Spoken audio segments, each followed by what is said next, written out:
Hello बच्चों, एक बार फिर से आप लोगों का स्वागत है हमारे पिनाकल क्लासेस में। आज हम लोग एक नया टॉपिक बायोलॉजी का देखेंगे जिसको बोलते हैं RH group, blood grouping.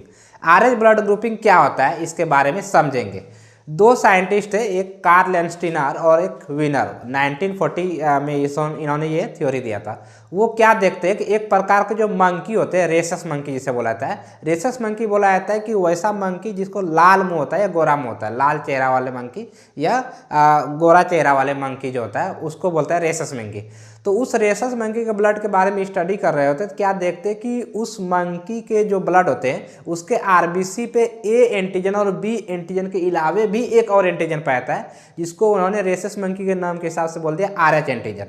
RH antigen के बेसिस पे एक नया ब्लड ग्रुपिंग दिया, बोला कि यदि किसी में आरएच एंटीजन प्रेजेंट है तो उसको बोल दिया आरएच पॉजिटिव, और यदि किसी में आरएच एंटीजन अब्सेंट है तो उसको बोल दिया आरएच निगेटिव। अब जैसे किसी बंदर का ब्लड ग्रुप या किसी आदमी का ब्लड ग्रुप ए है, उसमें वो आरएच एंटीजन जो उस बंदर में था वो पाया जाएगा ह्यूमन में, तो उसको बोल देगा अगर ए ब्लड ग्रुप है और आरएच एंटीजन भी हो तो ए पॉजिटिव। अगर A antigen A blood group है और उसमें आरएच एंटीजन अब्सेंट है तो उसे बोल देंगे हम ए निगेटिव। तो इस बेसिस पे जो है ना नए प्रकार के ब्लड ग्रुप हो गए। ठीक, तो इसके बारे में एक दो पॉइंट लिखो। सबसे पहले हेडलाइन लगाए थे Rh blood grouping, Rh blood grouping, Rh blood grouping. इसके बारे में लिखते साथ किसने दिया था, यह डिस्कवर्ड बाय दो scientist Karl Landsteiner and Wiener.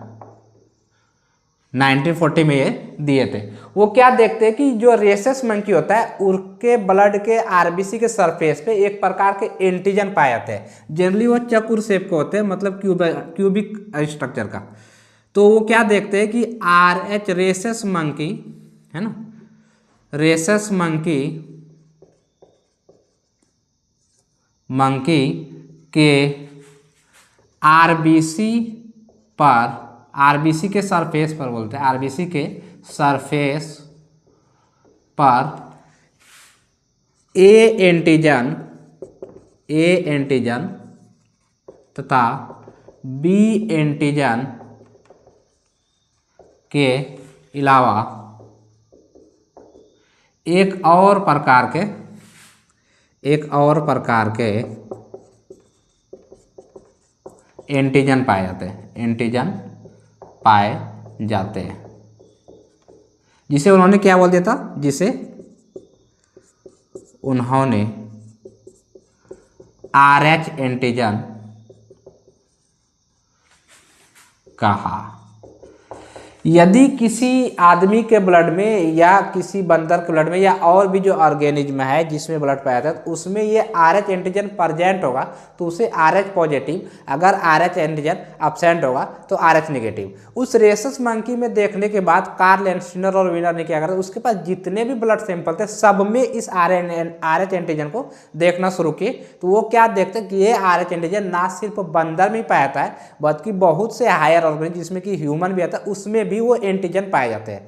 तो अब जिस ह्यूमन में मान ले आरएच एंटीजन प्रेजेंट है तो उसे बोल दिया कि वो पॉजिटिव है, आरएच पॉजिटिव, और जिसमें अब्सेंट था उसे बोल दिया आरएच नेगेटिव। तो वो ये देखते जब बहुत सारे ह्यूमन के सैंपल लिए उन्होंने तो वो क्या देखते हैं कि 85% ह्यूमन जो होता है वो आरएच पॉजिटिव होते हैं, मतलब उसमें पॉजिटिव ग्रुप के ब्लड आएंगे, और जो 15% ह्यूमन होते हैं उसमें क्या होता है कि आरएच एंटीजन अब्सेंट है तो उसके बोल दिए वो निगेटिव है। तो अब देख लेंगे कि अगर यदि आरएच एंटीजन प्रेजेंट हो, यदि किसी के ब्लड में, यदि ब्लड में या ब्लड, ये आरबीसी बोलते हैं, यदि आरबीसी के सरफेस पर आरएच एंटीजन जो है प्रेजेंट हो, एंटीजन प्रेजेंट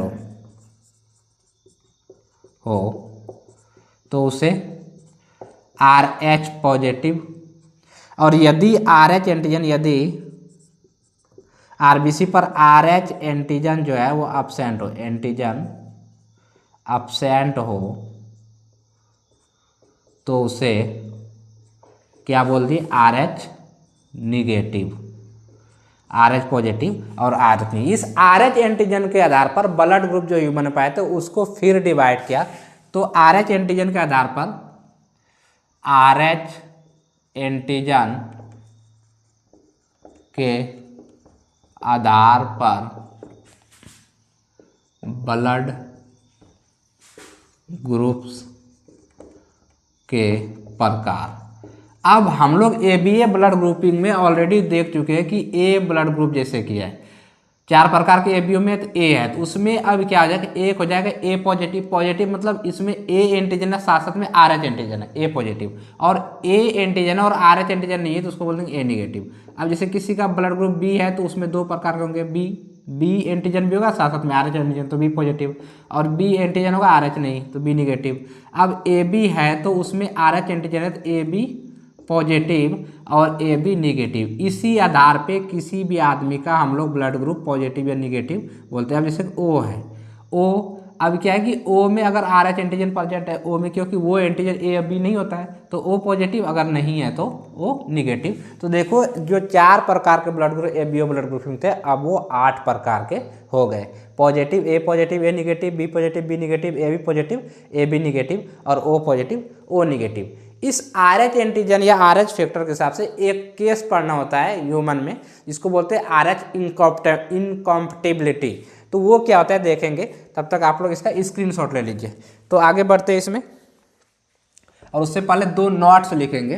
नोट्स क्या है कि ये RH एंटीजन जो ब्लड में प्रेजेंट होते हैं उसके अगेंस्ट कोई भी एंटीबॉडी ब्लड में नेचुरल रूप से नहीं पाया जाता है, कि उसमें कोई जैसे कि ए एंटीजन है तो ए का एंटीबॉडी ब्लड में पाया जाता है, बी एंटीजन है बी एंटीबॉडी पाया जाता है ब्लड में, लेकिन RH एंटीजन के कोई भी एंटीबॉडी नेचुरल रूप में नहीं पाया जाता है।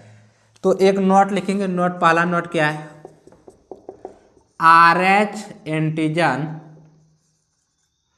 के अगेंस्ट, RH एंटीजन के अगेंस्ट ब्लड में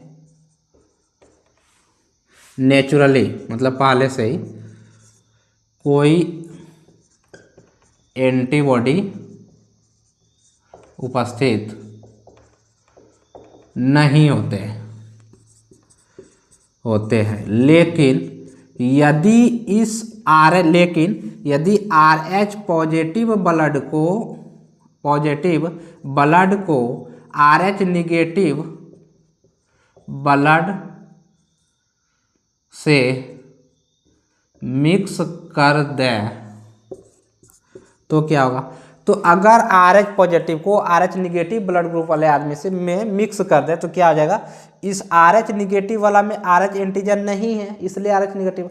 अब ये एंटीजन इसमें आ जाएगा तो इस एंटीजन की वजह से क्या होता है वो उसके अगेंस्ट एंटीबॉडी बना लेता है, डाल दे तो वह RH एंटीजन के अगेंस्ट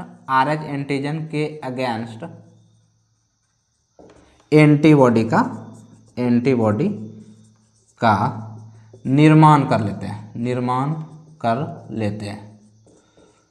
इस पॉइंट को याद रखोगे, बड़ी इंपॉर्टेंट है। अब इसके आधार पे एक चीज ह्यूमन में देखने को मिलता है जिसको बोलते हैं RH इनकॉम्पैटिबिलिटी। RH इनकॉम्पैटिबिलिटी क्या होता है, ये बड़ी डेंजरस कंडीशन होता है कुछ ह्यूमंस में। अब जैसे कि कोई मेल है जो इसका ब्लड ग्रुप RH पॉजिटिव है, मतलब उसमें A positive B positive AB positive O positive कुछ भी हो सकता है, मतलब RH एंटीजन देख रहे हैं तो RH पॉजिटिव है। अब उसका जो शादी हुआ एक फीमेल से जिसका ब्लड ग्रुप RH निगेटिव है, उसमें RH एंटीजन नहीं है। अब क्या होता है उसके साथ कि अगर मान लो प्रेगनेंसी, फर्स्ट प्रेगनेंसी के दौरान, ये आप लोग इसका स्क्रीनशॉट ले लीजिए। तो आगे बढ़ते हैं। मान लेते हैं कि किसी मेल जो कि RH पॉजिटिव है का शादी या मैरिज हो जाता है किसी फीमेल के साथ जिसका ब्लड ग्रुप RH निगेटिव है, तो उसमें क्या परेशानियां होती है उसको समझेंगे। तो चलो हेडलाइन लगा लो, जिसका इस कंडीशन को बोलते हैं RH इनकॉम्पैटिबिलिटी। RH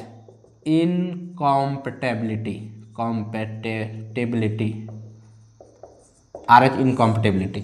अब क्या है कि ये सिंबल है मेल का। अगर मेल RH पॉजिटिव, मेल क्या हो RH पॉजिटिव हो, इसका शादी हो जाता है एक फीमेल से जिसका ब्लड ग्रुप RH निगेटिव हो, ठीक। अब क्या होता है कि फर्स्ट प्रेगनेंसी पहले प्रेगनेंसी हुई उस कपल्स में फीमेल का, तो फर्स्ट प्रेगनेंसी में यदि चाइल्ड का जो ब्लड ग्रुप है वो RH निगेटिव है। मम्मी का ब्लड ग्रुप क्या है, RH निगेटिव, और बच्चे का भी RH निगेटिव। तो ये जो चाइल्ड क्या होगा, सेफ होगा। सेफ मतलब उसे कोई परेशानी नहीं है, सेफ होगा।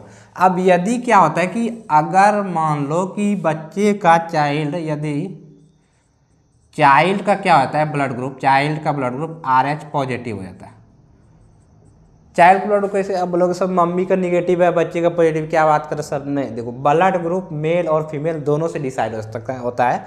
तो बच्चे का RH पॉजिटिव हो सकता है ना। तो यदि बच्चे का RH पॉजिटिव होता है, अब तो यहाँ फर्स्ट चाइल्ड में यदि आप बच्चे का क्या है RH पॉजिटिव है, तो फर्स्ट चाइल्ड सेफ है, पहले बच्चे में उसे कोई परेशानी नहीं होगा। लेकिन जब फर्स्ट चाइल्ड डिलीवर हो रहा होता है, तो डिलीवरी के दौरान क्या होता है कि कुछ बच्चे का ब्लड मम्मी के ब्लड से मिक्स हो जाता है, कुछ मिल जाता है। अब बच्चे का ब्लड क्या है, RH पॉजिटिव, मतलब इसमें RH एंटीजन है। मम्मी का जो ब्लड है उसमें RH एंटीजन नहीं है, तो ये एंटीजन इसमें मिक्स हो जाएगा। अब पीछे एक पॉइंट लिखे कि यदि RH पॉजिटिव RH निगेटिव में मिक्स हो जाए, तो मम्मी का ब्लड क्या करेगा, उसके अगेंस्ट एंटीबॉडी बना लेगा, इस RH एंटीजन के अगेंस्ट एंटीबॉडी बना लेगा। तो चलो इस पॉइंट को लिख लेते हैं। क्योंकि फास्ट डिलीवरी के दौरान, चूँकि डिलीवरी के दौरान सिर्फ, चूँकि डिलीवरी के दौरान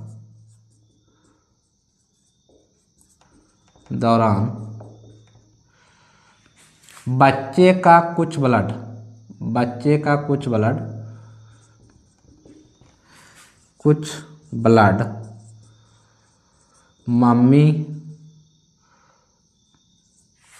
के ब्लड से मिक्स हो जाता है, ब्लड से मिक्स हो जाता है।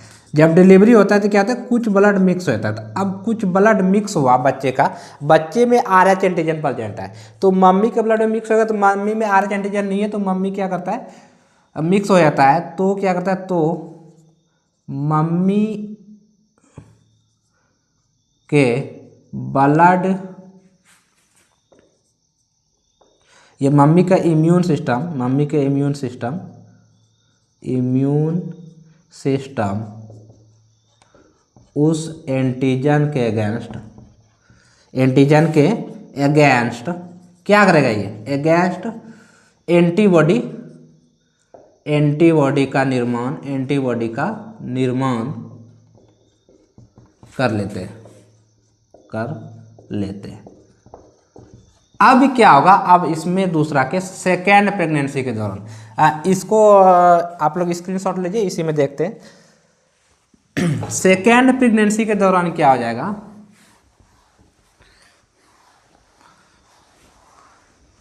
सेकेंड प्रेगनेंसी के दौरान, आगे इसी में देख रहे हैं,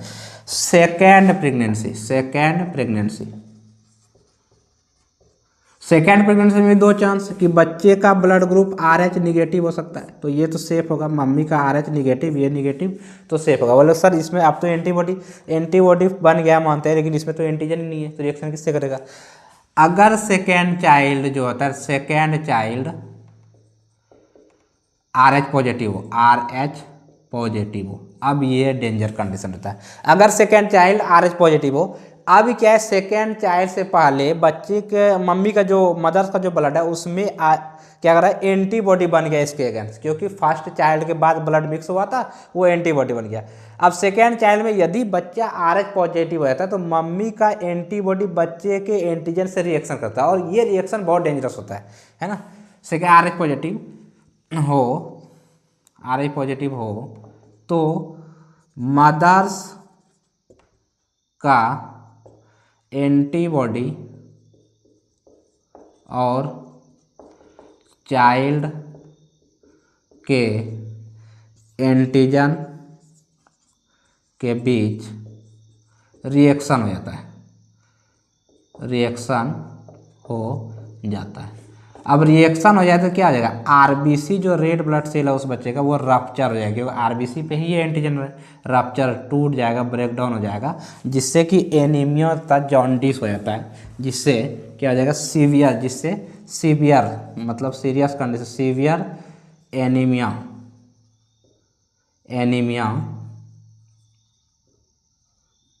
एंड जॉन्डिस हो जाता है, और बच्चे इवन डेथ भी हो सकते हैं, डेथ।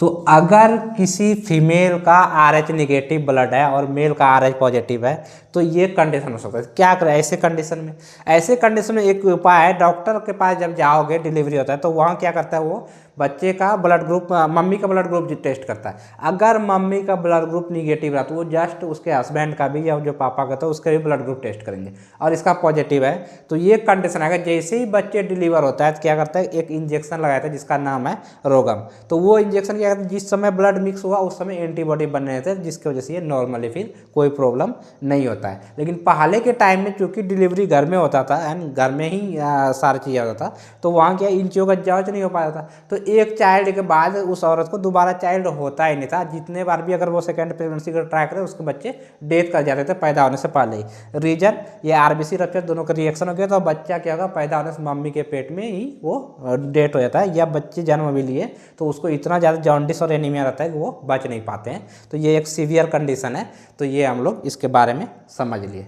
आगे हम लोग देखेंगे अगला टॉपिक के बारे में, ABO ब्लड ग्रुपिंग और RH ब्लड ग्रुपिंग यहाँ पे समाप्त हो गया।